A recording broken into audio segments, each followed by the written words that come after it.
Welcome to Poetry Changes Lives. Poetry and history and a thought for the day. All in this one book. Here it is in paperback.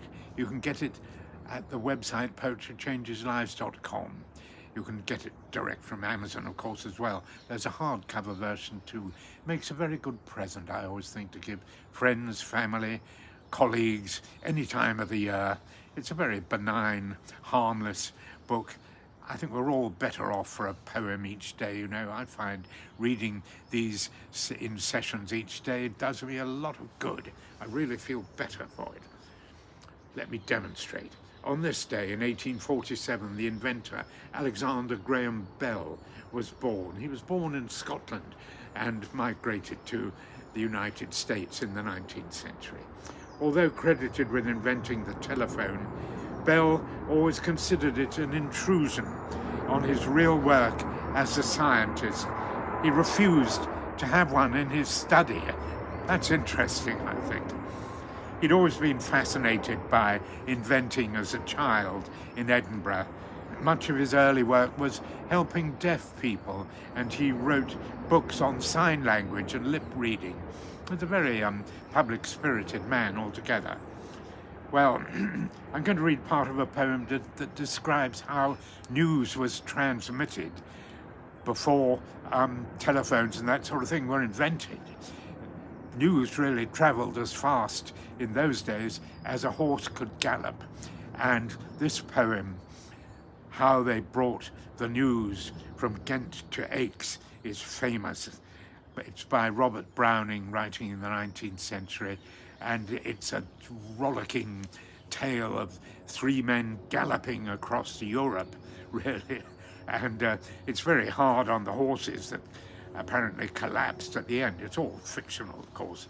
Browning said he'd made it all up. It doesn't even refer to a real historical event at all. But it's very exciting to read. I'll just read a bit of it. It's a long poem. I sprang to the stirrup, and Joris and he, I galloped, dirt gallop. We galloped all three. Godspeed, cried the watch, as the gate bolts undrew. Speed, echoed the wall, to us galloping through. Behind shut the postern, the light sank to rest, and into the midnight we galloped abreast. Not a word to each other, we kept the great pace, neck by neck, stride by side, never slackening pace. I turned in my saddle and made the girth tight, then shortened each stirrup and set the peak right, rebuckled the cheek strap, changed slacker the bit, nor galloped less steadily Roland one whit. So Joris broke silence with, "Yet there is time." By Hassel, Dirk groaned and cried, "Joris, stay spur. Your Roos gallop bravely, the fault's not in her. We'll remember at Aix." For one heard the quick wheeze of her chest, saw the stretched neck, the staggering knees, and sunk tail, the horrible heave of her flank, as down on her haunches she shuddered and sank. A terrible horse just couldn't keep on galloping forever, of course. It's a great tale, and Browning is very clever the way he uses the meter and the words like galloped and galloped to, express the effect of galloping.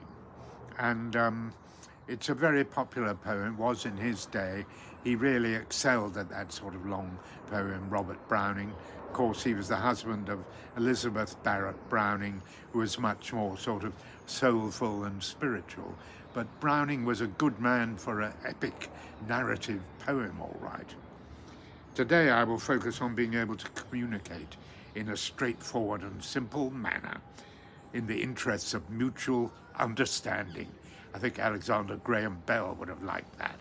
Thanks for listening.